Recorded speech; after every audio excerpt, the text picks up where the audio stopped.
राहु इन धनिष्ठा नक्षत्र 2 अगस्त के बाद से ये ट्रांजिट होगा और रहने वाला तो काफ़ी लंबा है, क्योंकि धनिष्ठा नक्षत्र जो है वो कैप्रिकॉर्न और 2 पदा कैप्रिकॉर्न में और 2 पदा एक्वेरियस में है।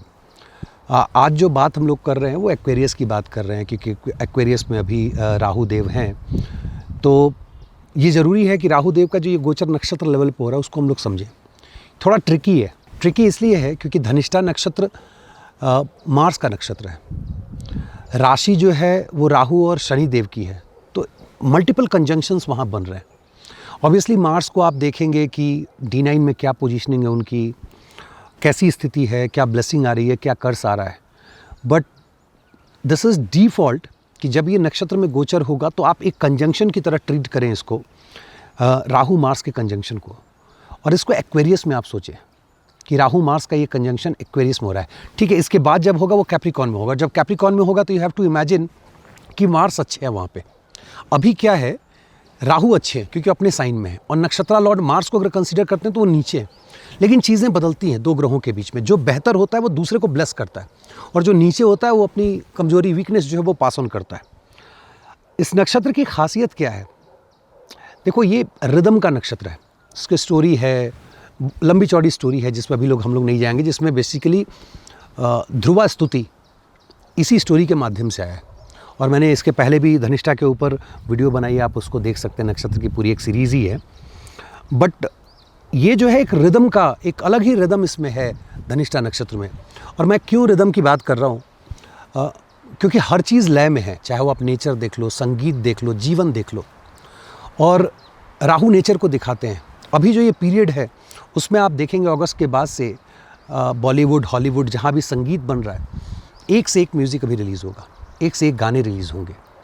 और राहु माया हैं, ऐसे ऐसे आप गाने सुनेंगे, क्योंकि ये साइन 5वीं राशि के अपोजिट पड़ता है। 5वीं जहाँ प्रेम प्रलाप की बात होती है और 12वें से 12वां होता है। ट्रस्ट मी, अगले 4-5 महीने या 6 महीने में ऐसे म्यूज़िक और गाने ऐसे आएंगे जिसको सुन के you will be able to connect with देवता। अब ये कनेक्ट विद देवता का मतलब क्या होता है कि ऐसे गाने जो अंदर तक आपको टच करें, आपके D9 लगना को टच करें, तो वो एक रिदम है। दूसरा, नगाड़ा बजता है, ढोल बजता है, तो वो जो बजना है ना, उस बहुत सारी चीज़ों में बजता है। जैसे खुशियों के समय बजता है, शादी में बजता है, कोई अच्छा कोई इवेंट है उसमें लोग बजाते हैं। बट कहीं कहीं ये प्रथा है कि व्यक्ति का जब शौ जा रहा होता है तब भी नगाड़ा बजता है। तो व्हाट डज इट मीन कि it is going to be eventful. Positive और नेगेटिव किसके लिए? शादी के लिए बज रहा है, किसी के लिए किसी और चीज़ के लिए, किसी के घर में किसी के देहांत हो गया उसके लिए। बट वो भी एक रिदम है, वो भी जीवन का जो है एक लय है, कि जीवन का अपना एक सुरताल लय है कि भाई जीवन चला और एक समय के बाद वो अंत हो जाता है। बॉडी, आत्मा जो है वो शरीर छोड़ के अपनी जर्नी में आगे बढ़ जाती है। शादी भी है, वो भी उसी का पार्ट है। तो ये चीज़ें भी आप होते हुए देखेंगे। प्लस नगाड़ा जो है सक्सेस को भी दिखाता है। दुख में तो बस एक वही जब मृत्यु के समय बजता है, बट ऐसे आप किसी को देखे नहीं हुए दुख में नगाड़ा बजाते हुए। झूमने का है, गाने का है, नाचने का है, खुशियाँ मनाने का है, सक्सेस का है। But at the same time Rahu Mars का जब भी कंजंक्शन होगा तो उस समय में मार्स को स्तंभना लग जाता है। राहु देव जो है वो मार्स को फ्रीज कर देते हैं। मार्स महिलाओं के चार्ट में मार्शियन एनर्जी है। अब उतने समय के लिए मार्शियन एनर्जी फ्रीज हो गई। अब इसके बहुत सारे मतलब हैं। एक, कि आपके लाइफ में मार्शियन एनर्जी आ नहीं रही है, अगर वैसा प्लेसमेंट है तो। दूसरा, आपके लाइफ में अगर मान लीजिए 7th लॉर्ड या इस तरह से दिखा रहा है कि आपके स्पाउस हैं या आपके प्रेमी हैं जो मार्स से आपके चार्ट में मार्स हैं, तो उस केस में सर्कमस्टेंशियल सेपरेशन हो सकता है। Yes, mental separation, circumstantial physical separation, and there is a permanent physical separation. वो हम लोग इवैल्यूएट करते हैं और बेसिकली ये नेटल में इवैल्यूएट किया जाता है। बट वहीं पे राहु और मार्स के इस कंजंक्शन से इंजीनियरिंग फील्ड में बहुत कुछ आप होते हुए देखेंगे। बहुत बढ़िया रिजल्ट आपको दिखाई देगा इंजीनियरिंग फील्ड में। फिर ये सैटर्न मार्स का भी कंजंक्शन है, और ये सैटर्न मार्स, सैटर्न जो है उच्च नाथ है और मार्स जो है वो नीच नाथ है सैटर्न के। और सैटर्न को नीचता पसंद है, क्योंकि सैटर्न जब नीच के होते हैं तो अच्छे अच्छे लीडर को, जिनको अहम होता है, उनका अहम नीचे आता है। और यहाँ पे आप ऐसे सोचो कि मार्स अपने उच्च नाथ के साथ बैठे, it's a blessing for Mars. And Mars is also controlled by Saturn. So Mars की जो नेगेटिव इम्पैक्ट होते हैं, जो खास करके लोग मांगलिक दोष वगैरह देते हैं, जो कि होता नहीं है, तो उस समय सैटर्न जो है उसको बैलेंस आउट करते हैं। तो this is going to be interesting one. Interesting आप मंडल एस्ट्रोलॉजी में भी देखेंगे कि बहुत कुछ हो रहा है। अभी जैसे लोग वॉर वगैरह में जा रहे हैं, अब वहाँ से चीज़ें मूव करेंगी। ऑलरेडी जो पहले के वीडियोस आपने देखे होंगे कि रेवती नक्षत्र में जब सैटर्न का ट्रांजिट हो रहा है, तब से मार्च अप्रैल में ही कहा था कि रिपेयर शुरू हो जाएगा। बट अब दुनिया जो है थोड़ा गीत संगीत की तरफ, ढोल नगाड़ों की तरफ जाएगी, and that's going to be interesting period. हर एक राशि अरुदा और मून से देखने की बात है। I repeat again and again, लग्ना से देखें बॉडी के लिए, अरुदा से देखें करियर के लिए प्राइमरली, एंड मून से देखें कि खुशियाँ मिल रही है या नहीं मिल रही हैं। एरीज की अगर बात कर लें तो this is going to happen in 11th house. 11th house मतलब आप दोस्तों के साथ वो खुशियाँ मना रहे हैं, you are celebrating with the friends. आपके दोस्त आपके साथ आपके सक्सेस में, तो थिंक लाइक दिस कि मान लो आपकी सैलरी 5,000 रुपये की है और यही वो टाइम पीरियड है जब आपकी नौकरी लगी और आपकी सैलरी बढ़ के 7,000 हो गई। अब वो दोस्त आ गए, अरे चलो चलो चलो पार्टी करते हैं। I am just giving one example. So it's party time for you. You are going to enjoy your life with your friends and all. Aries के थोड़ा ये भी रहेगा कि आपके स्पाउस के लिए हो सकता है कि आई विल नॉट से एक्स्ट्रा मैरिटल, बट कुछ ऐसा संबंध शुरू हो जो शायद आपको पसंद ना पड़े, क्योंकि ये रिदम जो है उनके जीवन में भी है, उनसे पाँचवें भाव में है। मदर के हेल्थ की ज़रूर आप केयर करें। अगर उनकी तबीयत अच्छी नहीं है तो you need to take care of. पिताजी काफ़ी गाना वाना सुनने में भी इन्वॉल्व रहेंगे। बॉस का कम्युनिकेशन जो है बड़ा रिदमिक होगा। It means it's going to be interesting time for you with respect to your boss, with respect to your colleagues and all that. Overall Aries के लिए ये गेन का टाइम है। ओवरऑल एरीज़ के लिए सेलिब्रेशन का time है, success का टाइम है, घूमने फिरने का है, मौज मस्ती का है। अच्छी सैलरी आते हुए दिख रही है।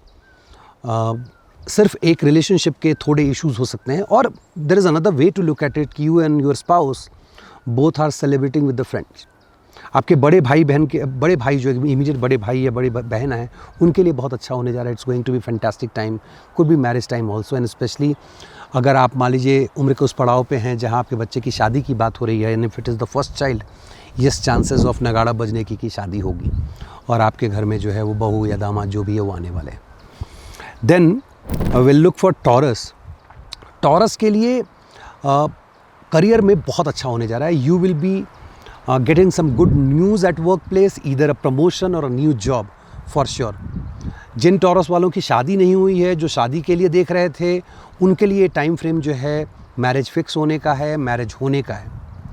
आपके जो पहले से जो लोग प्रेम प्रलाप है उनमें थोड़ा कन्फ्यूजन हो सकता है। जो प्री मैरिटल रिलेशनशिप होता है वहाँ थोड़े चैलेंजेस हो सकते हैं। वर्क प्लेस अगर बदल भी रहा है तो आपको अच्छी सैलरी मिल रही है, that is interesting for you. और पिताजी के हेल्थ का थोड़ा ध्यान रखें। ऐसे पिताजी माताजी दोनों के हेल्थ का आपको ध्यान रखने की ज़रूरत है। अगर आपके 4th लॉर्ड या 10th Lord, 5th Lord, 10th Lord, 7th Lord, इनमें से किसी की अंतर्दशा चल रही है तो माताजी पिताजी के लिए अगर उम्र हो गई है तो आशीर्वाद का भी टाइम है, तो उस चीज़ का आपको ध्यान रखना होगा, क्योंकि नगाड़ा सिर्फ बैंड बाजा बारात ही नहीं होता है। बहुत बार जो है ऐसे कि जो जीवन का जो अंतिम सत्य है उसके लिए भी बचता है। So you need to be mindful of that. Gemini के लिए ये गोचर जो है वो 9th हाउस में है। It means with respect to your father, with respect to your guru, with respect to your mentor, कहीं आप घूमने जा रहे हैं तो आपको खुशियाँ मिल रही हैं। You are the one. अभी जब आप सुन रहे हैं अपने गुरु को तो आपको लगता है कि शायद यही साधना है। ये वो टाइम फ्रेम की मैं बात कर रहा हूँ। आपके स्पाउस का कम्युनिकेशन बहुत अच्छा हो जाएगा। एक उसमें अगर मान लीजिए आप अगर फीमेल हैं तो हो सकता है कि हस्बैंड के साथ, अगर आप मैरिड हैं तो हस्बैंड के साथ सर्कमस्टेंशियल सेपरेशन हो सकता है। अदरवाइज़ स्पाउस का कम्युनिकेशन अच्छा हो जाएगा। आपके करियर के लिए नए जॉब की अपॉर्चुनिटी लेकर के आ रहा है कि भई आपको नए जॉब मिल सकते हैं, आप उसके लिए ट्राई कर सकते हैं। माता जी जो हैं अभी के समय में उनके हेल्थ पे थोड़ा आपको ध्यान रखने की ज़रूरत है। छोटे भाई बहन के लिए फैंटास्टिक टाइम है। अगर आपका कोई छोटा भाई बहन है और शादी वादी की बात चल रही है, yes the person will get married and it's going to be very interesting and enjoyable period. अभी आप कहीं घूमना जाना चाहते हैं, घूमने जाइए, बढ़िया से घूमिए, you will enjoy, you will love music while travelling. उसके बाद अब हम लोग मूव करते हैं कैंसर के लिए। कैंसर के लिए ये 8th हाउस का गोचर है। राहु 8th हाउस में मार्स के साथ स्तंभना वाली बात हो रही है, रिदम की बात हो रही है, ये बहुत अच्छा नहीं है। देखो नगाड़ा अगर 8th हाउस में बज रहा है तो दिस इज़ द इंडिकेशन कि you might lose your close ones. अगर दशा अंतर्दशा ये दिखा रही है आपके चार्ट में योग है, तो I can tell you one thing कि next 5-6 month is crucial and आपको ये खबर मिल सकती है। अब अगर उम्र हो गई है तो ऑब्वियसली जब नगाड़ा तभी बजता है जब कोई पूर्णायु अपनी आयु को पूर्ण करके तब जाता है। अकाल मृत्यु में कोई नगाड़ा नहीं बजाता है। तो आप इसको अगर नज़रिया बदलेंगे तो नज़ारा बदल जाएगा, दृष्टिकोण बदलने की ज़रूरत है। बट ये तो सही है कि सच है कि अभी वो तकलीफ़ वाली घड़ी है। अगर मान लीजिए आप शेयर मार्केट में हैं तो it is a time to make money. मान लीजिए आप ऐसी कंपनी में काम करते हैं जिसने आपको इक्विटी दे रखा है, they might go for IPO and all that and then you might make lot of money. जो लोग घर मकान बनाना चाहते हैं, जिनको लोन चाहिए था, उनको मिल जाएगा। जो लोग अभी विवाह करना चाहते हैं या जिनका विवाह अभी ठीक नहीं हो पा रहा तो उनके लिए ठीक है, विवाह ठीक हो जाएगा। इन लॉज जो है वो आपके यहाँ आ जाएंगे। सो इन लॉज आने का मतलब ही होता है कि ठीक है आपके यहाँ जो है आपकी शादी हो रही है। सो उस एंगल से ये सही है। लियो के लिए देखा जाए तो ये 7th हाउस का है। 7th house is world other than you, जहाँ आप वर्ल्ड के साथ इंटरेक्ट करते हैं। और सोचो वर्ल्ड के उस इंटरेक्शन में आपको स्तंभना भी लग रही है मार्स को, रिदम भी है, म्यूज़िक भी है। It means you are attending parties, you are attending marriage ceremony and all that. But at the same time, there could be challenges with your father, there could be challenges with your bosses and gurus. अब जैसे challenges with bosses और not available स्तंभना लग गया तो इसका मतलब है कि अभी आपकी नौकरी बदल सकती है and ये आप बदलेंगे because see if it is rhythm, if it is happiness, it's not forceful exit. You decided to quit and you decided to join a new company, so you got the job. That's how you need to look at it. So Simha के लिए 7th house, this is going to be fantastic time. आप business में enter करना चाहते हैं, partnership में enter करना चाहते हैं, दिस इज़ फैंटास्टिक। जस्ट पिताजी के हेल्थ का ध्यान रखें बिकॉज वो स्तंभना लग रहा है, so you need to be a little careful. माता जी के लिए भी चूँकि स्तंभना है तो आपको केयरफुल रहने की ज़रूरत है। और अभी के समय में I will say try to avoid buying a property, don't get into the property thing. Let's move to the next one, that is Virgo. Virgo के लिए ये 6th house fantastic gochara of Rahu and that too with the Mars. If somebody is preparing for competitive examination and all, they will see the success. आप अगर मान लीजिए government job में हैं, it is going to be the best time for you. आप मान लीजिए farming में हैं, आप इंजीनियरिंग कर रहे हैं, आप डॉक्टरी की पढ़ाई कर रहे हैं या उस तरह के कॉम्पिटिटिव एग्जाम में जा रहे हैं, this is going to be fantastic time for you. Problem हो रही है आपके रिलेशनशिप में बिकॉज एक घर पहले जो है स्तंभना लग रहा है और ख़ास करके अगर फीमेल का चार्ट है तो वहाँ पे आपको तकलीफ़ होगी। सर्कमस्टेंशियल सेपरेशन जो है आपके स्पाउस के साथ आएगा। Otherwise to defeat the enemy, to make money, to have good progress in the career, this time is going to be really good time. और आप भी अपने से चाहें तो जॉब बदल सकते हैं या अपने प्रयास से आप जॉब को सस्टेन भी कर सकते हैं। ऐसा लग नहीं रहा है कि फोर्सफुली आपको जॉब से निकाला जा रहा है। Then we are moving to Libra. For Libra it is going to be in the 5th house, time to get followers. So अभी मान लो you are Libra lagna and then you are into social media और अभी आपके 10-20 हज़ार followers हैं, all of a sudden spike देखोगे आप, वो ढोल नगाड़ा बजते हुए कि नहीं। और जो लोग खास करके संगीत में हैं, जो म्यूज़िक का काम करते हैं, जो बैंड वगैरह के बनाना चाहते हैं या किसी बैंड का हिस्सा हैं, उनके लिए तो बहुत अच्छा टाइम है। बहुत लोग जो डेट करना चाह रहे थे, रिलेशनशिप में जाना चाह रहे थे, उनके लिए बहुत अच्छा टाइम है। उनके लाइफ में कोई पार्टनर आएगा जिसके साथ वो अपने संबंध को आगे लेकर के जा सकते हैं। This is the time where your mother's health is recovering and your father is travelling a lot. So this is again good for overall. आप देखो तो ये गोचर सबके लिए अच्छा है। आपका सोर्स ऑफ इनकम भी बना हुआ है। आपकी मर्ज़ी, आप जॉब चेंज करना चाहें तो कर सकते हैं और हर जॉब चेंज जो इस बार जो जॉब चेंज करेंगे ये आपके लिए बेहतर सैलरी लेकर के आएगा। तो लिब्रा वालों के लिए बहुत बढ़िया टाइम है। Enjoy this time and then will move to Scorpio. Scorpio के लिए 4th हाउस का गोचर है और 4th हाउस जो कि स्तंभना लगा हुआ है, इट मीन्स कि थोड़ा अपने हेल्थ का ध्यान रखें। आप हैं जिसको कि प्रॉब्लम हो सकती है, चूँकि 4th हाउस से कनेक्टेड है। गाड़ी चलाते समय थोड़ा आपको ध्यान देने की ज़रूरत है। घर पे कोई काम कर रहे हैं, पता चला आप चढ़े कहीं ऊपर, गिर गए, हाथ पैर तोड़ लिया, ये घटनाएं घट सकती हैं।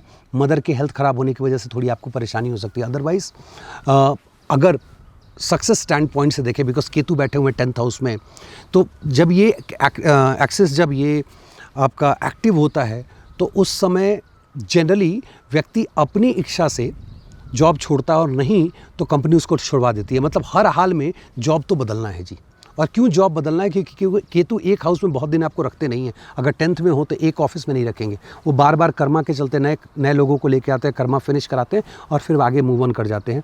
So now you have to decide whether you want to be part of companies exit plan, companies like layoff plan, or you want to quit.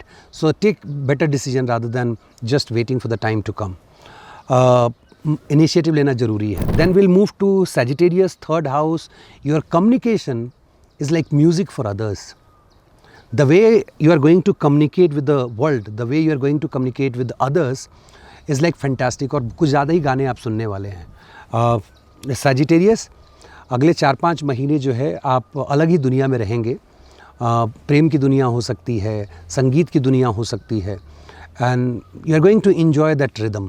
But at the same time, because it is second from the family, मार का स्थाना for the family, you need to look at who has kind of completed the पुण्यु, because वहाँ से भी आपको वो खबर आ सकती है. कोई नया बिज़नेस करना हो, पार्टनरशिप बिज़नेस करनी हो, मान लीजिए आप किताब लिखना चाहते हैं, लिखने पढ़ने का कोई काम करना चाहते हैं, कोई कोर्स ज्वाइन करना चाहते हैं, बहुत अच्छा है. जो लोग फ्रीलांसर्स हैं उनके लिए बहुत अच्छा टाइम है. कॉन्ट्रैक्चुअल जॉब में है उनके लिए बहुत अच्छा टाइम है. They will be getting positive results. आपके शॉर्ट डिस्टेंस जर्नी बहुत ज़्यादा बढ़ने वाली है. You are going to travel lot. So let's move to Capricorn. Capricorn, this is going to be the second house, Rahu second house, and specially in Dhanishtha. This is like you need to take care of your health, क्योंकि Capricorn के लिए Capricorn is the exaltation place of Mars, and Mars को स्तंभना लग रहा है. तो it means because of the food habit आप कहीं फ्रोजन है. फ्रोजन होने का मतलब है कि आप हॉस्पिटलाइज हो सकते हैं एंड ऑल दैट. तो you need to take care of that. Apart from that, court case अगर चल रहा है तो उसमें आपके लिए अच्छा है. ऑफिस में work environment, I don't see any problem. Father के हेल्थ को लेकर के थोड़ा आपको चिंतित रहने की ज़रूरत है. मदर को गेन मिल रहा है. आपके स्पाउस के लिए आपके इन लॉस साइड से आपको निगेटिव, लाइक इस तरह की घटना की किसी की डेथ हो गई, वो आपको सुनने को मिल सकती है. सो mentally be prepare for that. Aquarius के लिए लग्न में हो रहा है, इसका मतलब है कि सारी जो संगीत है वो दिमाग में ही है, जो रिदम है वो आपके ब्रेन में है, and you are enjoying. And this can only happen when you are happy, you are successful, you are getting what you are looking for. And obviously this is going to be fantastic time for career. प्रेम प्रलाप में आप जाना चाहते हैं, मान लीजिए आप नए मतलब रिलेशनशिप हो गया, आप घर मकान गाड़ी खरीदना चाहते हैं, this is going to be fantastic time for you. You should enjoy. पिताजी को पेट का जो प्रॉब्लम है वो थोड़ा उस पर ध्यान दें अगर उनको पेट का प्रॉब्लम है तो. और माता जी के लिए कोई प्रॉब्लम नहीं है. आपके स्पाउस के लिए it is going to be really interesting time. Your spouse is going to enjoy the time, and I think when you look at your spouse happy, you should be happy. Aquarius. For Pisces, it is going to be in the 12th house. थोड़ा वहाँ आपको संभलने की ज़रूरत है क्योंकि आपकी sleep disturb हो रही है. आई वुड रिकमेंड कि आप म्यूज़िक सुने, आपको बढ़िया नींद बढ़िया आएगी. लेकिन ये टाइम एक्सपेंडिचर हाई कर देगा, खर्चे आपके बढ़ रहे हैं, आपकी स्लीप डिस्टर्ब हो रही है. If you are in foreign or trying to go to foreign land, then it is good, then I don't see any problem. But food habit जो है वो आपकी ख़राब हो रही है. और अभी आपका स्थान परिवर्तन दिख रहा है, आप नए लोकेशन पे जा रहे हो इस समय में, क्योंकि फैमिली को स्तंभना लग रहा है. इसका मतलब है कि आप फैमिली से दूर जा रहे हो. तो ये राशियों के हिसाब से हो गया. This is going to be small period but fantastic time. और इसको और डिटेल में हम लोग बात करेंगे जब राहु के कैप्रिकॉन ट्रांजिट को देखेंगे, because that is also very interesting transit Capricorn और कैंसर का.